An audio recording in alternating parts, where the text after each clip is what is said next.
유다 왕국의 이 말기는 뭐냐면 유다 왕국이 망하는 직전까지도 거의 40여 년 동안을 예언을 한 사람 중에 한 사람이고, 이 예루살렘이 바벨론에 의해서 완전히 멸망을 한 뒤에도 사로잡혀가지 않고 본토에 조금 남아있는 사람들이 있었어요. 완전히 부지랭이들, 그런 사람들은 안 데려갔어요. 그래서 이 예레미야는 끝까지 남아서 그 사람들에게 위로와 격려와 하나님의 말씀을 선포한 그런 선지자였습니다. 그래서 너희들이 왜 이렇게 망해서 바벨론의 포로로 끌려갔는지 아느냐?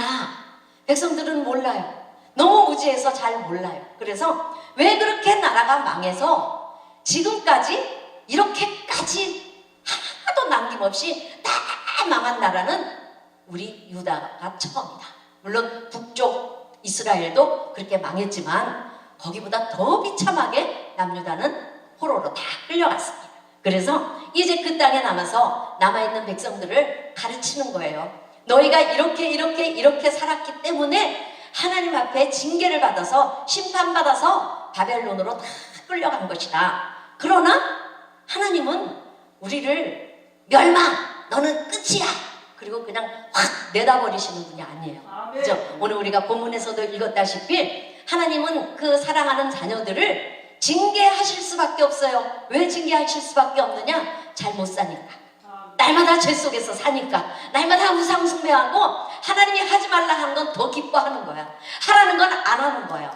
하나님도 보시다 안 되니까 이제 바벨론을 심판하시는데, 몇 차에 걸쳐서 전쟁이 일어났느냐? 3차에 걸쳐서 전쟁이 일어났어요. 이 바벨론의 이 잔인한 군사들이 1차 와가지고 쓸만한 거 싹 다 쓸어갔어. 사람도 다 포로로 많이 끌려갔어. 그리고 이제 한 2년 있다가 또 2차 또 왔어요. 또 다 끌려가. 3차까지 다 끌고 가니까 예루살렘 성전도 완전히 무너져버리고 그 땅에 남아나는 게 없었어. 옛날에 우리나라가 임진왜란 때 저 일본 사람들이 이 땅을 쳐들어왔을 때 남아나는 게 없었어요. 일제시대 때도요, 노숟가락도 안 남아났다고 어른들이 그렇게 얘기를 하더라고요. 그래서 이 침략자가 그 땅을 딱 밟아서 침략하기 시작하면 아무것도 남겨두지 않고 다 가져가는 것이 특징 중에 하나라, 이렇게 볼 수가 있어요. 그래서 이 남유다가 어떻게 하다가 이렇게 됐느냐, 그걸 보면은 우리도 지금 이 시대에 우리 대한민국 정말 지금 이렇게 어려운 이 시대일수록 우리 기도하는 자들이, 우리 하나님의 자녀들이 더 마음가짐을 잘해야 될 뿐만 아니라 더 하나님께 기도함으로 나아가야 할 줄로 믿으시기 바랍니다. 어떤 나라든지 어떤 가정이든지 어떤 개인이든지 고난이 없는 곳은 없어요. 그죠? 예수 믿으면 고난이 없습니까? 예수 믿으면 고난이 더 와요. 왜? 하나님의 자녀로 손색이 없는 사람으로 훈련을 시켜야 되기 때문에 고난과 연단이 더 많다라는 거예요. 그래서 믿는 사람일수록 더 환난이 많고 더 고난이 많은 거지만 뭐가 다르냐? 믿는 사람은 고난 뒤에 뭐가 옵니까? 고난 뒤에 꿈이 이루어지고 하나님을 만나게 되고 하나님의 사랑을 힘입게 되고 은혜를 누리게 됩니다. 그러나 믿지 않는 사람들은 고난받다 그대로 그냥 멸망되는 걸 우리 너무나 많이 봐요. 그렇죠? 그 고난이 자기가 잘못해서 죄를 지어서 오는 고난이든 마귀가 시험 줘서 유혹에 빠져서 오는 고난이든 어떤 고난이든지 간에 믿는 자들의 고난은 끝이 있다라는 거예요. 하나님이 주시는 소망이 있다라는 것입니다. 그래서 하나님은요, 이 인생에 오는 이 폭풍과 같은 이런 고난을 통해서 하나님의 뜻을 향하여 가도록 그렇게 만들어 가십니다. 하나님의 영광을 드러내도록 그렇게 만들어 가신다라는 거예요. 고난받다가 그냥 자살하고 고난받다가 그냥 감옥에서 뭐 이게 아니라 그리스도인들은 고난 뒤에 반드시 축복이 온다라는 것을 믿으시기를 바랍니다. 아멘. 그래서 하나님은 인생에게 주시는 그 고난을 통해서 각자 하나님의 자녀들이 가지고 있는 믿음의 밑바닥을 다 드러내 보이는 거예요. 우리가 교회 안에서 쫙 만나서 막 수백 명씩 수천 명씩 예배를 드리면요, 다 믿음 좋은 사람 같아요. 막 그냥 뭐 성령 충만해 보여요. 근데 고난이 딱 오면 어떻게 어떻게 저 사람이 고난을 이겨나가는가, 그 모습을 보면 그 믿음의 밑바닥에 뭐가 있는지 알게 된다는 거예요. 우리는 고난을 당할 때 날마다 하나님을 바라봐야 돼요. 세상 바라보고 그러면 안 돼요. 오늘 본문의 말씀에 보니까요, 슬프다 그날이요, 그죠? 이 슬프다 그날이요 했는데, 이 어떤 날이 슬픈 날입니까? 바로 바벨론이 이스라엘을 침공해서 완전 멸망시킨 그 날을 바로 슬프다 그날이요, 이렇게 말하고 있어요. 그와 같이 엄청난 날이 없으리라. 그러니까 예레미야가 이 성경을 기록할 때 그 전쟁의 참상을 봤을 때 그 참상이 정말 너무 비참해서 다시는 이 땅에 이런 일은 더도덜도 없을 것 같을 정도로 비참한 날이 바로 슬픈 그날이었다라는 것입니다. 그날은 야곱의 환난의 때가 띠미로다. 그래서 야곱은 어디를 말합니까? 이스라엘을 말합니다. 그 이스라엘이 환난을 당할 수밖에 없는 그날이 바로 언제였느냐? 하나님이 이제 더 이상 봐줄 수가 없다, 그렇게 해서 매를 내기 시작한 날이었다라는 것입니다. 이스라엘 백성들은요, 끊임없이 하나님을 거역했어요. 하나님 말고 다른 거. 왜? 하나님은 너무 두려웠고 무서워. 하나님 믿으려면 우리가 해야 할 거 너무 많고 안 해야 할 거 너무 많고 재미가 하나도 없어. 바알을 섬기러 한번 가봤더니 이건 너무너무 끝내주는 거예요. 특히 바알 숭배가 다 끝나고 나면요, 그 밑에 신전에서 창기들하고 음란한 짓을 하는 거예요. 왜 그렇게 하느냐? 그래야 바알이 비를 내려주시고 바알이 물질의 복을 주신다라는 거예요. 그러니까 이 남자들이 바알 숭배하러 한번 갔다 오더니 여호와 하나님은 그냥 머릿속에서 싹 지워버리는 거예요. 안 그렇겠어요? 눈이 홀가닥 뒤집어지는데. 그러니까 막 미친 듯이 바알에게 달려가는 거예요. 그리고 또 호세아서에 보면 어떤 기록이 있느냐면, 너희 며느리들과 너희 딸들도 다 그렇게 그 숭배로 음란의 길로 나아가지만 나는 너희에게, 그 며느리와 딸에게 나 야단칠 수 없어. 왜? 그 아들들도 똑같이 그렇기 때문에 며느리와 딸만 야단칠 수 없어. 이렇게 기록하고 있는 부분도 있어요. 그래서 산 꼭대기마다, 산당마다, 산골짜기마다 다 뭘 만들었느냐? 바알 신상, 아세라 신상, 아스다로 신상, 그모스 신상, 아데미 신상, 뭐 수도 없이 많아요.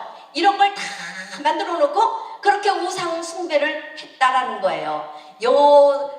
호세아뿐만 아니라 예레미야뿐만 아니라 이사야뿐만 아니라 수없이 많은 선지자들을 하나님이 보내셔서 그 이스라엘 백성들을 계속해서 권면하는 거예요. 돌아오라, 돌아오라, 우상 숭배에서 떠나라. 그렇게 했지만 결국 이스라엘 백성들은 하나님을 버렸다라는 거예요. 더 나아가서 더 기절할 일은 뭐냐면, 베델과 단에, 북이스라엘은요, 저 꼭대기, 요단강 꼭대기에 단이라는 지역이 있고, 아랫역에 보면은 베델이라는 지역이 있어요.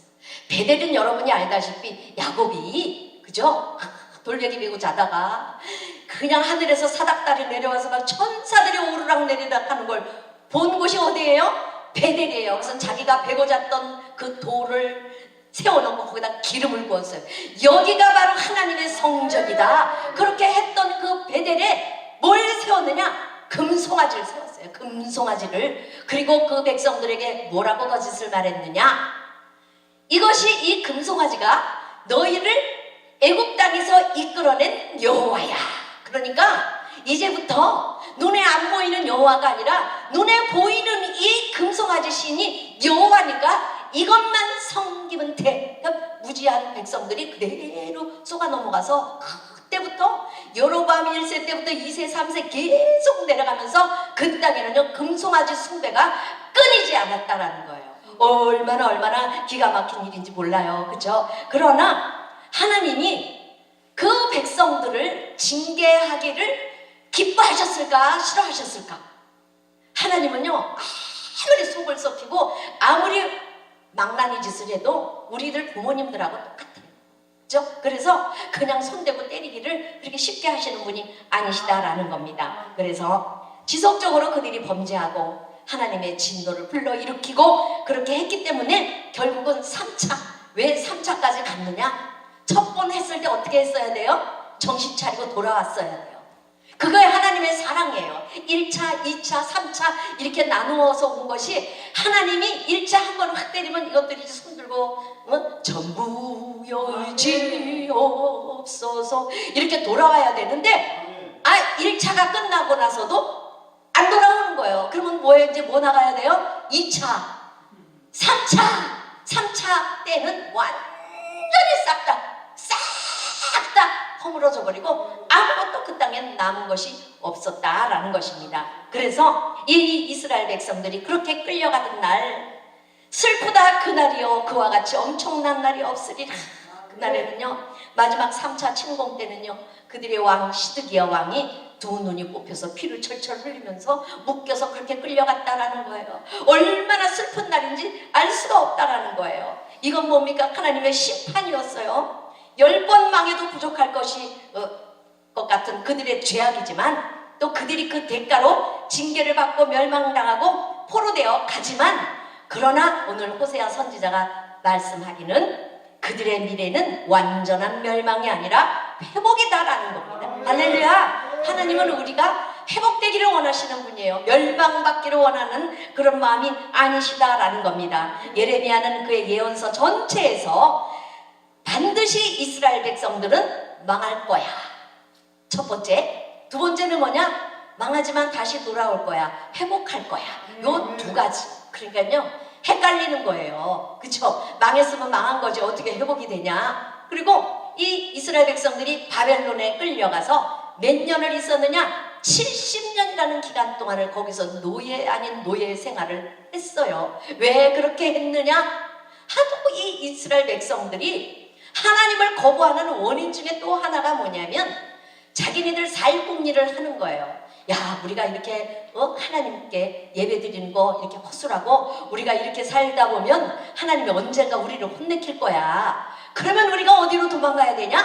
바알한테 도망가야지. 아세라한테 도망가야지. 그래서 자신들이 살궁리를 다 해놓은 게 그게 우상이다라는 거예요. 오늘날 봅시다. 살궁리 얼마나 많이 합니까 우리가? 그죠? 안 되면 1차 주식, 그 다음에 이거 안 되면 2차 뭡니까? 별거 다 해놓고 1차, 2차, 3차 우리도 그렇게 살궁리를 하고 사는 사람들이 바로 오늘날 우리들이다라는 거예요. 그러나 하나님은 우리가 우리 마음속에서 우리 머릿속으로 살궁리를 하라고 말씀하신 적이 없어요. 너희는 오직 나를 바라라. 오직 나를 찾으라. 그렇게 말씀하셨지 너희들이 스스로 살궁리를 하라 이렇게 말씀하시지 않았다라는 거예요. 그래서 반드시 망할 거지만 반드시 회복될 것이다. 이것이 하나님의 마음이다라는 것입니다. 그래서 하나님은 자기 백성들의 죄를 심판하시지만 그 백성들을 아주 버리시는 분이 아니라는 것입니다. 징계를 통해서 완악한 마음이 깨뜨려지고 낮아지고 회개하고 돌이킴으로써 회복되고 새로워진다라는 것입니다. 결국 그 모든 것은 하나님의 뜻을 이루는 방향으로 나아간다라는 것입니다. 7절 후반절에 보면은요, 그죠? 아까 7절에 슬프다 그날이여 그와 같이 엄청난 날이 없으리라 거기까지 읽었어요. 자, 그 뒤로부터 한번 또 읽어볼게요. 시작. 그날은 야곱의 환난의 때가 되미로다. 그러나 그가 환난에서 구하여 냄을 얻으리로다. 그래서 7절에 보면은요, 그날이라는 단어가 두 번 나와요. 그날이라는 단어가, 그죠? 앞에 나와 있는 그날은 어떤 날입니까? 슬픈 날이에요. 뒤에 나와 있는 그날은 어떤 날입니까? 환난에서 구하여 냄을 얻는 그런 날이다 라는 것입니다. 그래서 하나님은 이스라엘을 바벨론에 붙여서 심판하실지라도 결코 그들을 영원히 버리지 않으시고 그 손에서 놓아버리지 않을 것이라고 말씀하고 계십니다. 이스라엘은 철저히 파멸당해서 망해서 없어져야 마땅한 그런 나라다. 인간의 눈으로 볼 때는 그래요. 그러나 하나님께서는 한 번 택하신 자기 백성에 대해서는요, 노하기를 더디하실 뿐만 아니라 그들을 전멸하도록 그냥 내버려 두시는 분이 아니시다라는 겁니다. 하나님이 우리의 죄를 징계하실 때는 바로 우리에게 축복이 와 있다. 하나님의 은혜 받을 때가 우리 앞에 와 있다. 이것을 생각하시기를 바랍니다. 그러므로 징계와 고난은 우리를 하나님 앞에 세웁니다. 우리의 믿음을 굳건히 합니다. 하나님 앞으로 우리를 인도합니다. 이스라엘이 포로되어서 바벨론에서 70년을 지내는 동안에 그들은 회개하지 않을 수가 없었어요. 이야, 우리가 어쩌다가 이 지경까지 왔나? 우리는 전 세계에서도 강대국이었던 여로보암 1세, 2세가 얼마나 경제적으로 군사적으로 우리나라를 부강시켜 놨는데 어떻게 우리가 지금 여기 이렇게 노예가 돼서 끌려왔단 말이냐 생각을 하고 머리를 맞대고 의논을 하다 보니까 결론이 났어요. 그 결론이 뭐냐? 우리가 여호와를 버렸다. 우리가 하나님의 말씀을 버렸다. 그걸 깨달았다라는 것입니다. 그래서 사람들이 모여들기 시작을 합니다. 강가에 모여서 한 사람, 두 사람, 세 사람, 네 사람 모여서 우리가 하나님 말씀을 다시 회복하자. 그래서 말씀을 연구하기 시작을 하는 거예요. 회개가 터져 나옵니다. 하나님이 우리를 이렇게 사랑하셨는데 우리가 행한 이 소행이 너무너무 자기네들이 생각해도 진저리가 쳐지는 거예요. 회개가 터져나고 눈물이 터져나오고 그렇게 사람들이 모이다 보니까 장소가 필요해. 그래서 거기서 만들어 놓은 곳이 무엇입니까? 회당이에요. 회당. 그죠? 우리 복음사에 가면은 예수님이 회당에서 가르치시고 바울도 회당에서 가르치시고 이런 단어들이 많이 나오잖아요. 그 회당이 바로 바벨론에서 만들어진 거고 이제 회당에 모여서 사람들이 막 율법을 새롭게 연구하고 공부를 하다 보니까 학사 에스라 같은 사람도 나오고 많은 율법 학자들이 등장을 합니다. 이제 드디어 그 백성이 자기 땅으로 돌아올 때가 다 차가는 거예요. 하나님이 원하신 건 무엇입니까? 바로 그거예요. 징계를 받아야 백성들이 정신을 차린다라는 건 진리예요. 우리들도 마찬가지예요. 우리들도 어려움을 한번 크게 겪어보고 막 구도 나보고 막 이렇게 해보는 사람은 인생 살아가는 방법이 달라요. 근데 실패를 한 번도 경험해보지 않은 사람은 그냥 미친듯이 막 나가죠. 앞으로 막 달려나가죠. 그러다 그냥 엎어지면 또 못 일어나죠. 그래서 하나님은 우리에게 징계를 주시고 심판을 주시고 실패를 주시지만 그 믿는 자녀들은 반드시 일으켜 세워주시는 좋으신 하나님이신 줄로 믿으시기 바랍니다.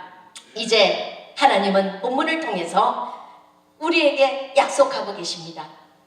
이 시간 여러분들도 그 약속들을 마음에 품고 일어설 수 있는 시간이 되시기를 축원합니다. 어떤 약속들입니까? 한 4가지로 살펴보도록 하겠습니다. 첫 번째 무엇이냐? 멍에를 꺾고 포박을 끊어주시겠다라는 약속입니다. 그렇죠? 그래서 하나님이 이스라엘을 바벨론의 포로로 보내시면서 하신 말씀이 무엇이에요? 내가 내 목에서 멍에를 꺾어버리며, 그러니까 이게 말이 앞뒤가 안 맞는 거예요. 포로로 다 끌려가는 뒷꼭지에다 대고 내가 너희들 목에 있는 멍에를 내가 다 끊어버릴 거야. 네 손발을 묶고 있는 그 포박을 내가 다 끊어줄게. 그게 몇 년 지나갔어요? 70년 지나갔다라는 거예요. 이스라엘 백성들이 이해할 수 없는 거예요. 그러나 그들의 뒷모습에다 대고 이 예레미야는 끊임없이 이 말씀을 외쳐댄 거예요. 그래서 뭐냐? 그날에 내가 내 목에서 그 멍에를 꺾어버리고 포박을 끊으리니 다시는 이방인을 섬기지 아니하리라. 자, 이 사람들이 섬기는 이방인은 누굽니까? 바벨론이야죠. 바벨론이야. 지금 이방인들에게 포로가 되어서 끌려가서 거기서 그들을 섬기면서 70년을 살아야 되는데 그걸 다 채우고 돌아오면 다시는 이방인들에게 이제 그렇게 끌려가는 일이 없도록 하겠다. 이렇게 얘기하고 계시는 것입니다. 그래서 7절에 나와 있는 그날이요, 그날이요 또 다르지만 또 8절에 보면은요, 그날에 라고 또 되어 있어요. 8절 시작. 만군의 여호와의 말씀이라. 그날에 내가 내 목에서 그 멍에를 꺾어버리고 내 포박을 끊으리니 다시는 이방인을 섬기지 않으리라. 할렐루야. 오늘날도 우리가 이 바벨론에 끌려가 있는 수많은 사람들처럼 어디엔가 묶여있는 사람은 너무나 많아요. 자유를 말하지만 참으로 자유를 누리는 사람은 그렇게 많지 않아요. 그리스도 안에서 자유, 우리가 얼마나 많이 외칩니까? 그러나 우리가 보면 어디엔가 한 가지씩 다 묶여있어요. 돈이 없어 돈에 묶여있고, 자식들 때문에 자식에게 묶여있고, 남편에게 묶여있고, 직장인에 묶여있고, 여러 가지 것에 묶여있다라는 거예요. 그래서 예수님이 왜 이 세상에 오셨습니까? 우리에게 자유를 주시려고 이 세상에 오셨고 십자가를 지셨다라고 갈라디아서에 보면은 그렇게 기록하고 있는 것을 우리가 볼 수가 있습니다. 그래서 하나님의 약속은 무엇이냐? 그 만군의 여호와의 말씀, 절대로 취소되는 일이 없는 그런 하나님의 말씀은 바로 우리를 자유케 하실 것이다라는 것입니다. 여러분들 자유하십니까? 자유를 마음껏 누리시기를 바라겠습니다. 자유는 어디에서 오는 것입니까? 믿음에서 오는 것이라고 할 수 있어요. 어떤 믿음입니까? 주님의 약속을 믿는 거예요. 주님께 맡기는 거예요. 믿음이 큰 사람일수록 다 맡기고 염려하지 않아요. 믿음이 작은 사람들이 흔들리고 염려하는 거예요. 성경에 약속하신 그 약속들을 신뢰하고 굳게 붙드시기를 바라겠습니다. 예수 믿는다, 예수 믿으면 구원받는다 그랬어요. 그죠? 예수 믿으면 어떻게 구원받습니까? 성경에 기록되어 있는 약속의 말씀이기 때문에 예수 믿으면 구원받는다라는 것입니다. 그래서 진정으로 우리가 믿음이 작은 사람이 되지 않아야 될 줄로 믿습니다. 지금 고난으로 또는 징계로 묶여있는 사람들이 여러분들 중에 혹시 있다면 약속을 반드시 지키시는 하나님을 붙드시기 바랍니다. 큰 기적을 일으키시는 주님을 믿으시기 바랍니다. 우리가 회개하고 돌이킨다면 지금 여러분에게 매어져 있는 멍에를 꺾으시고 손과 발을 묶고 있는 그 포박을 끊으실 것을 믿으시기 바랍니다. 언제가 그때입니까? 그날에 지금이 바로 그날인 줄로 믿습니다. 지금 여기에 이 자리에서 여러분들 묶고 있는 멍에와 포박이 다 끊어지기를 축원합니다. 축원합니다. 지금 여기에 있는 여러분들이 하나님의 회복을 맞이하게 될 것을 믿습니다. 멍에는 우리 스스로가 매는 거예요. 멍에는 누가 우리 목에 강제로 갖다 묶어놓지 않아요. 마귀는 우리를 범죄하도록 유혹만 해요. 유혹해놓고 그는 가요. 그런데 우리가 스스로 거기에 묶이는 거예요. 아담과 하와 얘기 말씀 때마다 안 나올 때가 사실 없어도, 그죠? 하와가 그 마귀가 유혹했어도 하나님보다 더 지혜로워질 걸 하나님이 아시기 때문에 그거 못 먹게 한 거야. 할 때 그때 벌써, 그죠? 마귀는 그거 유혹만 딱 하고 가버렸는데 하와가 스스로 보암직하고 모험직하고 뭐냐면 스스로 유혹을 받는, 스스로 자기 멍에를 매는 거예요. 스스로 포박을 묶는 거예요. 우리가 다른 사람이 나를 유혹했어, 제가 그랬어 그게 아니에요. 누가 그런 거예요? 내가 자신이 나를 묶는 거예요. 내가 자신이 유혹에 빠진다라는 것입니다. 그래서 마귀는 우리가 스스로 멍에를 매도록 유혹하지만 더 큰 죄를 짓도록 조종을 하는 거예요. 결국에는 마귀의 수하가 되고 마귀가 원하는 일을 하게 해서 아주 패망하게 만드는 것이 마귀가 유혹하는 것이다 라는 거예요. 그래서 그 멍에를 가지고 지옥으로 끌고 가는 것이 바로 마귀가 하는 일입니다. 결국 영원한 죽음으로 이끌고 간다는 것입니다. 그러므로 우리는 오직 우리의 멍에를 끌어주실 수 있는 분 예수 그리스도께 나아가야 할지로 믿으시기 바랍니다. 마태복음 28장 11절에 보면은요, 수고하고 무거운 자들아 다 내게로 오라, 내가 너희를 편히 쉬게 하리라.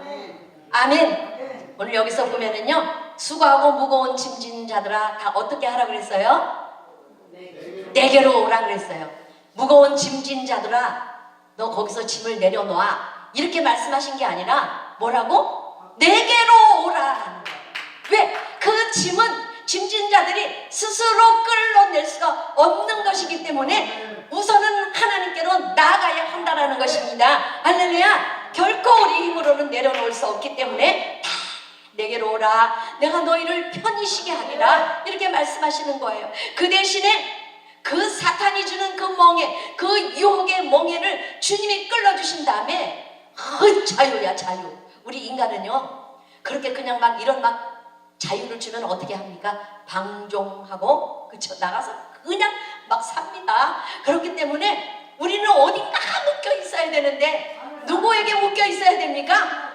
하나님께 예수 그리스도에게 우리는 멍에를 배워야 돼요. 주님이 주시는 멍에는 쉽고 가벼움이니라 그리하면 너희 마음이 힘을 얻으리라. 할렐루야. 그래서 우리는 마귀가 걸머내어준 내 욕심 때문에 걸머 씌운 이 멍에를 벗어버리고 주님이 주시는 복음의 멍에, 그 사랑의 멍에, 은혜의 멍에를 우리가 내야 될 줄로 믿으시기 바랍니다. 다 내게로 오라, 다 내게로 오라, 나의 멍에를 메고 내게 배우라 하신 말씀이 오늘 여러분에게 들려주시는 진리의 말씀인 줄로 믿으시기 바라겠습니다. 우리가 회개하고 주님만을 바라보고 주님께 나아간다면 주님께서 모든 멍에를 결박을 다 끊어주시고 참된 평안을 우리에게 주실 줄로 믿습니다. 그래서 고난과 징계는 몇 가지 특징이 있어요. 첫 번째는 뭐냐면 고난에는요 정해진 기간이 있다라는 거예요.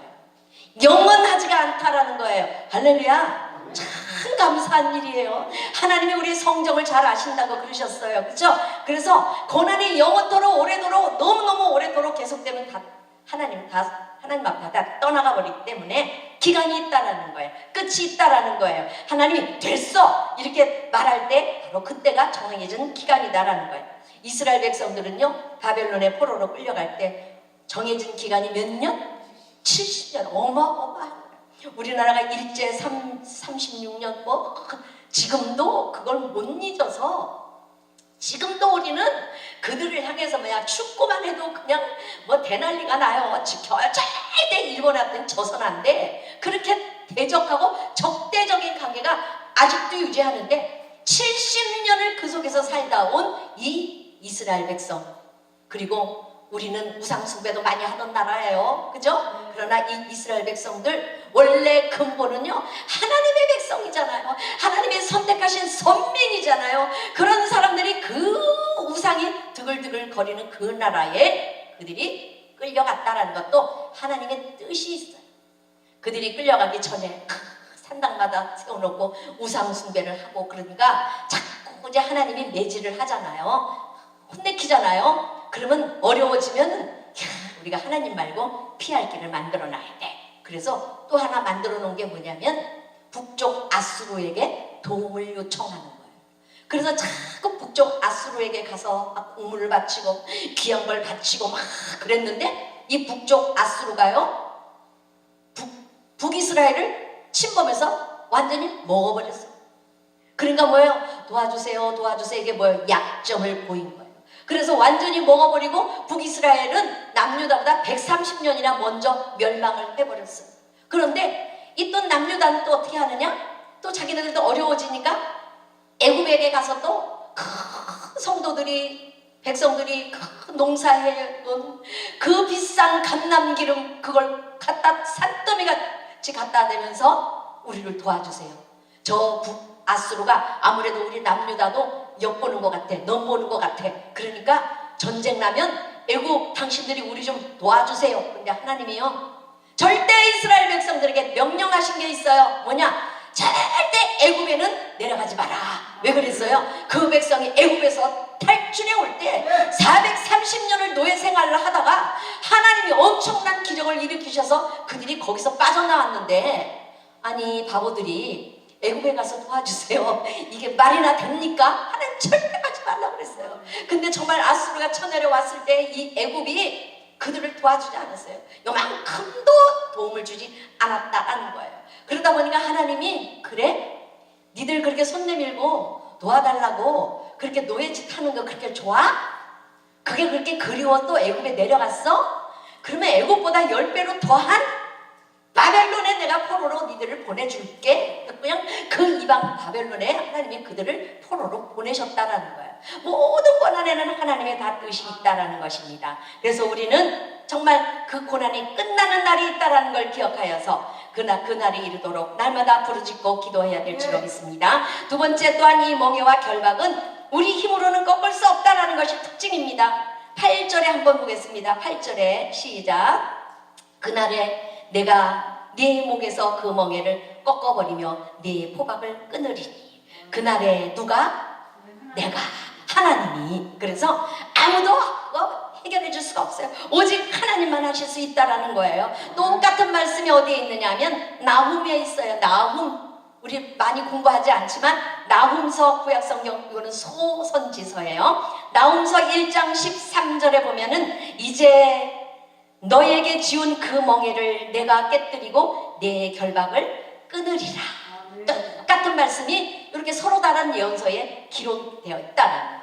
오직 하나님만 하실 수 있습니다. 모든 것은 하나님의 손에 있다라는 것입니다. 사람의 손을 구하지 말고 하나님의 손을 구하시는 여러분들 되기를 바랍니다. 우리가 아무리 고난 중에 있어도 절대 고난 중에 있을 때일수록 더 하나님을 바라보고 하나님을 신뢰해야 한다는 거예요. 고난 중에서 하나님이 잊어버리면 어떻게 됩니까? 끌려가는 거예요. 망하는 거다라는 것입니다. 우리가 주님께 긍휼히 여김을 받고 예수님을 진실하게 믿고 악한 것들로부터 다 떠나면 하나님께서 우리에게 주시는 가장 큰 축복이 자유인 줄로 믿으시기 바랍니다.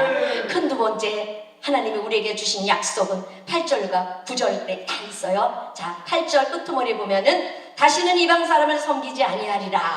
그죠? 이방 사람은 누구라 그랬어요? 바벨로니아라 그랬어요. 9절에 보니까 그들은 그들의 하나님 여호와를 섬긴다. 다시는 이방인들을 섬기지 않는 대신에 누구를 섬긴다? 여호와를 섬긴다. 또 그 다음에 내가 그들을 위하여 세울 그들의 왕 누구를 섬기리라? 다윗을 세우리라. 그런데 다윗은요, 이 예레미야서가 기록되기 훨씬 전에 죽은 사람이에요. 근데 무슨 이제 와서 다윗을 섬긴다고 그래? 그게 아니고 이 예언서는 시편하고 똑같아요. 의미를 품고 있다라는 거예요. 다윗을 섬긴다라는 것이 어떤 것이냐? 다윗의 뿌리에서 나오실 우리 주 예수 그리스도를 섬기게 될 것을 말해주고 있는 줄로 믿습니다. 그래서 정말 자신들을 압제하고 착취하던 바벨론에 의해서 그 권세에 의해서 벗어나서 자유를 주시는 그 예수님을 섬기게 될 것이다 라는 것을 말씀해주고 있는 것입니다. 그러므로 그리스도께서 우리를 모든 결박에서 자유케 해주실 뿐만 아니라 우리에게 참된 평안을 주신다라는 것입니다. 그래서 9절에 보면은요, 세월 그들의 왕 다윗을 섬기리라.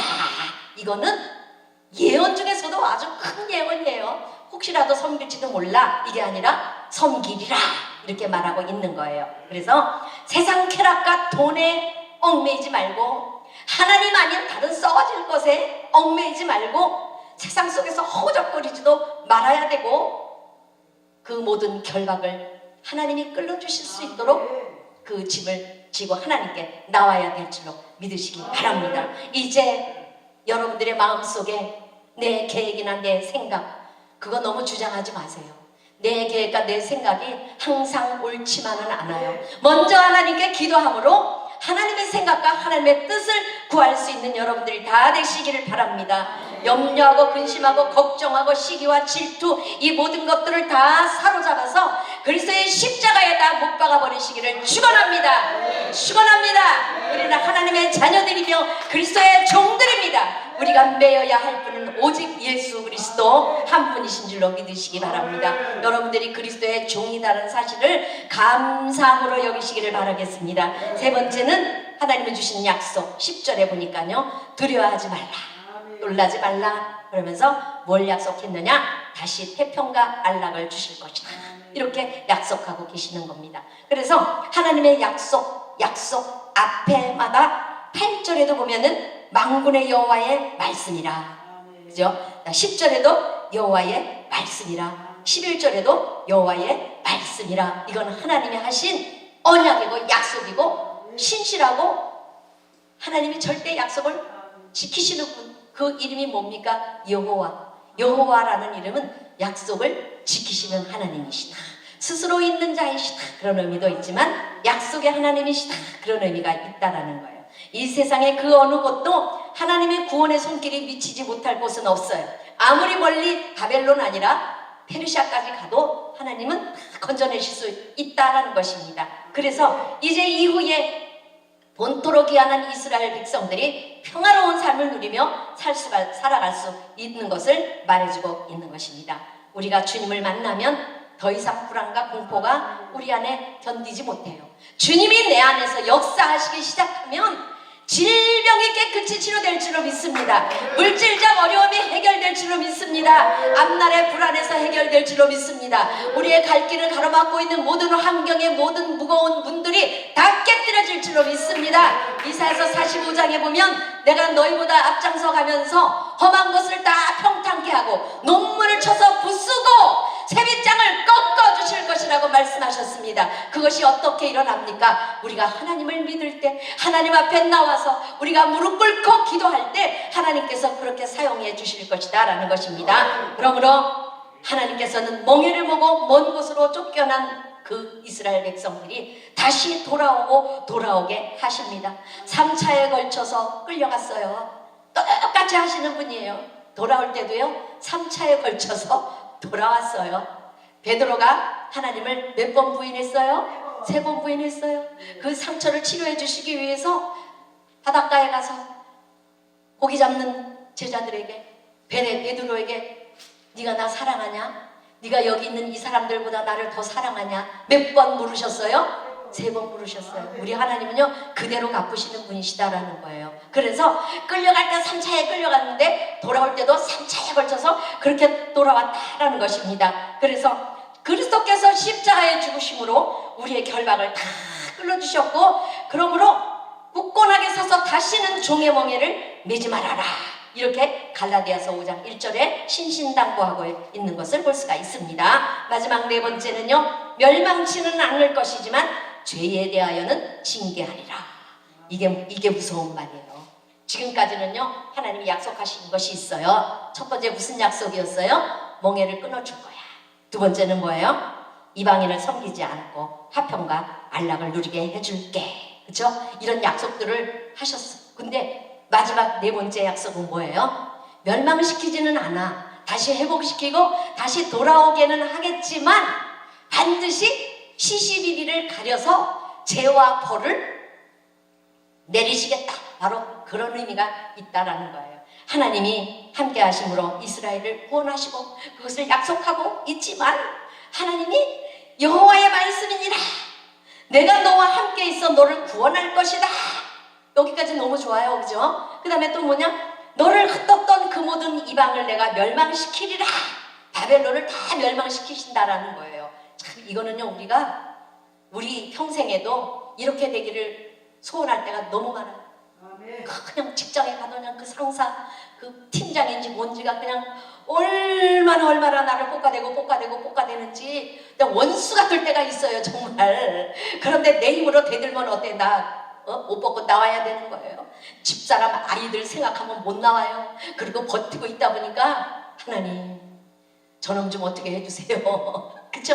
그게 이 땅에 살고 있는 많은 사람들이 그런 일들이 다 있다라는 거예요. 그런데 하나님께서 이 이스라엘 백성들이 그 바벨론 사람들을 어떻게 해주시겠다? 멸망시켜주겠다라는 거예요. 바벨론이 멸망합니다. 어디 멸망합니까? 페르시아에 멸망합니다. 바사에게 멸망을 합니다. 그래서 세상 모든 나라들이 멸망하고 다시 세워지고 그러는 가운데서 너만은 멸망시키지 아니하리라. 하나님이 오늘 본문에 그렇게 말씀하고 계십니다. 너만은 멸망하지 않을 것이다. 할렐루야. 그래서 하나님은요, 하나님이 택하신 백성을 너무나도 사랑하십니다.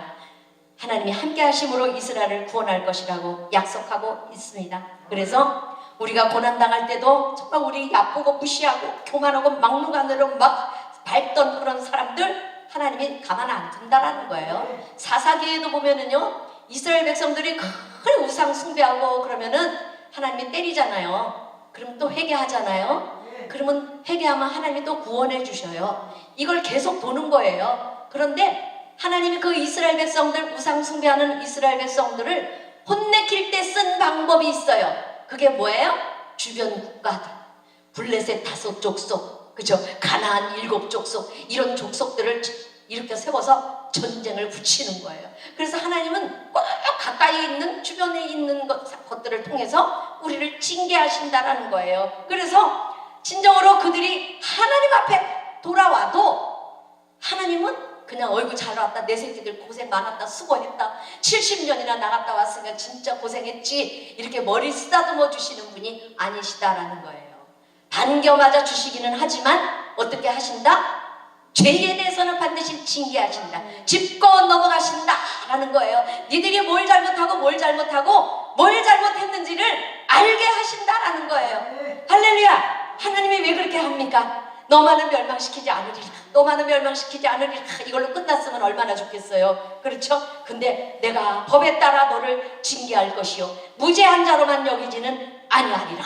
이렇게 말씀을 하고 계시는 겁니다. 그래서 하나님 말씀에 순종하지 않고 하나님을 거역한 모든 죄를 바로잡으시겠다라는 것입니다. 왜 그렇게 하십니까? 첫 번째는요, 하나님은 사랑의 하나님이시자 동시에 공의의 하나님이기 때문에 그렇습니다. 그래서 참으로 하나님은 또한 우리의 아버지이시기 때문에 그렇다라는 거예요. 히브리서 12장 6절에 보면 주께서 그 사랑하시는 자를 징계하시고 그가 받아들이시는 아들마다 채찍질 하시니라, 이렇게 기록을 하고 있어요. 우리가 아들이기 때문에 하나님이 우리를 사랑하시기 때문에 그냥 놔두지 않아요. 정말 아들이 바깥에서 나쁜 짓 하고 집에 왔어. 그럼 엄마가 그거 미리 다 알고 있다가 어떻게 해요? 종아리 걷어. 그리고는 회초리가 10개가 부러져 나가도록 또 이 아들이 잘못했어요. 엄마 소리를 안 하면 어때요? 더 맞아야 돼. 더 해요. 네가 가서 네가 더 맞을 만큼 해와. 그래갖고 그냥 때려. 근데 이 아들이 얼른 엄마 잘못했어요. 내가 잘못했어요. 회개해야 돼. 잘못을 용서를 구해야 돼. 그게 덜 맞는 방법이다라는 거예요. 그래서 정말 그 사랑하는 신자를 징계하지 아니할 수 없는 게 뭐냐면 이스라엘 백성들은요, 내 백성은 목이 곧은 백성이라. 목이 얼마나 곧은지 하나님 앞에 회개하는 것이 그렇게 어려운 백성이 바로 이 이스라엘 백성들이었다라는 거예요. 그렇죠? 그러나 하나님은 우리를 사랑하시고 우리를 불쌍히 여기시기 때문에 날마다 우리가 주님께 돌아오기를, 정말 회개하고 돌이키기를 그렇게 기다리시는 분이시다라는 것입니다. 두 번째는 뭐냐면 하나님은 징계하실 때마다 깊이 생각하고 행하신다. 이 말씀은요, 예레미야 31장 20절에 있어요. 31장 가까우니까 한번 넘겨보도록 할게요. 31장 20절 찾으셨으면 다 같이 한번 읽어보도록 하겠습니다. 31장 20절 시작. 내가 그를 책망하여 말할 때마다 깊이 생각하노라. 그러므로 내 마음이 치근한즉 내가 반드시 그를 긍휼히 여기리라. 여호와의 말이니라. 하나님은요, 책망의 회초리를 들 때 어떻게 한다? 깊이 생각하신다. 우리가 뭔데? 우리 같은 죄인을 책망하시고 때리시는데 그냥 이것들이 하고 이렇게 손 딱 드시지 않는다는 거예요. 깊이 생각하신다는 거예요. 저는 이 말씀을요, 정말 너무 이 하나님이 우리를 사랑하시는 그 사랑이 막 전달이 되어서 얼마나 감사했는지 몰라요. 하나님은 책망하실 때마다 깊이 생각하고, 그러므로 내 마음이 측은하다. 하나님이 이스라엘 백성들을 멸망시켜서 3차에 걸쳐서 그냥 침공을 당하게 해서 바벨론으로 끌려가는 그 모습을 주님 보셨을 때 얼마나 그 마음이 측은했겠습니까? 하나님의 그 마음 속에서 그 긍휼이 어떻게 됐다고 그랬어요? 호세아서 11장 8절에 가면은요, 나의 긍휼이 불붙듯 하도다, 이렇게 기록이 되어 있어요. 그래서 하나님은 우리를 책망하시고 징계하시고 무조건 그냥 막 그렇게 하시는 분이 아니시라 깊이 생각하시고 긍휼의 마음을 담아서 그렇게 징계하신다라는 거예요.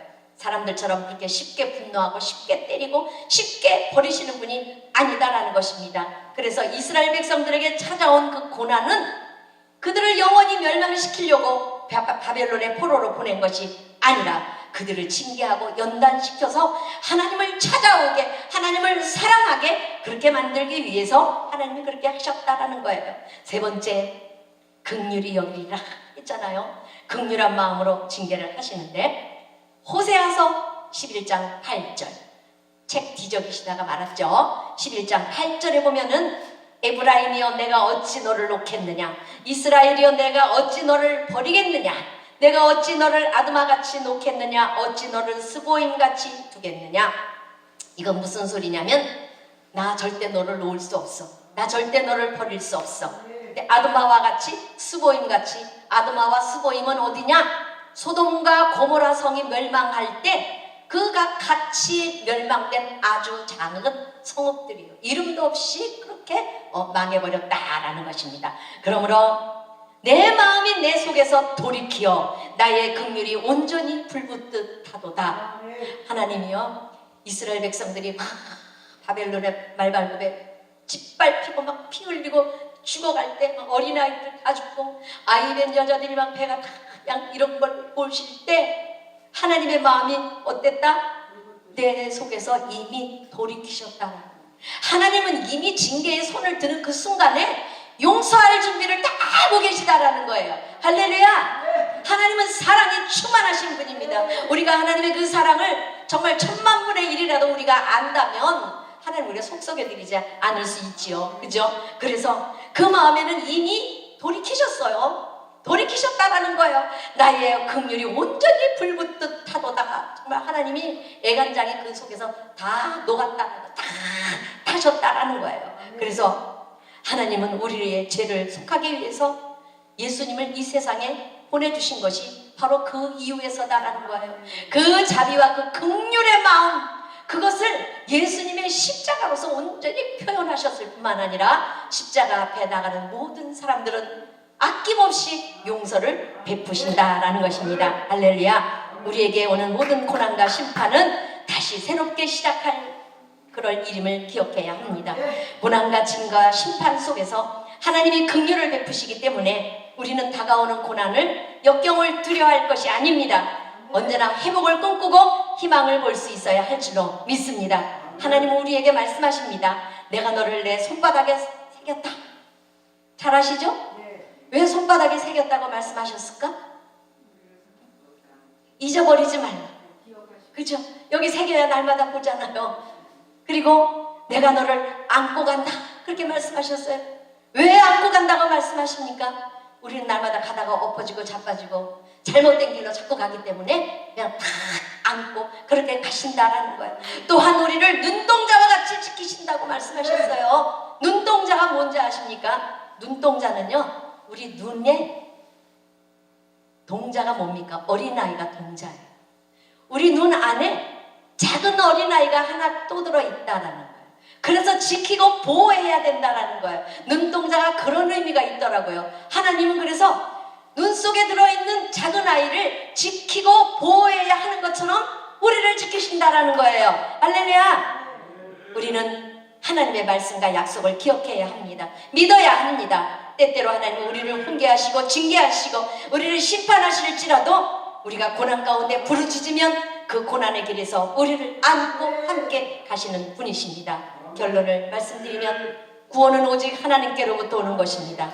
멍에를 매는 것은 내가 범죄함으로 스스로 묶었지만 절대로 풀 수 없고 어떤 인간도 우리를 구원해 줄 수 없지만 하나님은 우리를 구원해 주시고 우리의 포박을 끊어주시고 멍에를 깨뜨려 주실 줄로 믿습니다. 아멘. 이제 우리는 믿음으로 구원받았고 성령의 은혜가 우리 가운데 임하였기 때문에 주님만 믿고 의지하고 나가면 모든 포로된 것에서부터 자유함을 누리고 승리하게 될 줄로 믿으시기 바랍니다. 로마서 8장 2절에 그리스도 예수 안에 있는 자에게는 생명의 성령의 법이 죄와 사망의 법에서 너를 해방하였음이라고 말씀하고 있습니다. 그 어떤 절망의 멍에가 여러분들을 묶고 있다 할지라도 여호와의 말씀이니라 하시는 그 약속이 여러분들에게 다 이루어지게 될 줄로 믿습니다. 이 시간 우리 모든 마음의 멍에를 다 벗어버리고 참된 평화와 자유를 누리며 살아가는 여러분 모두가 되기를 축원합니다. 축원합니다. 기도하겠습니다.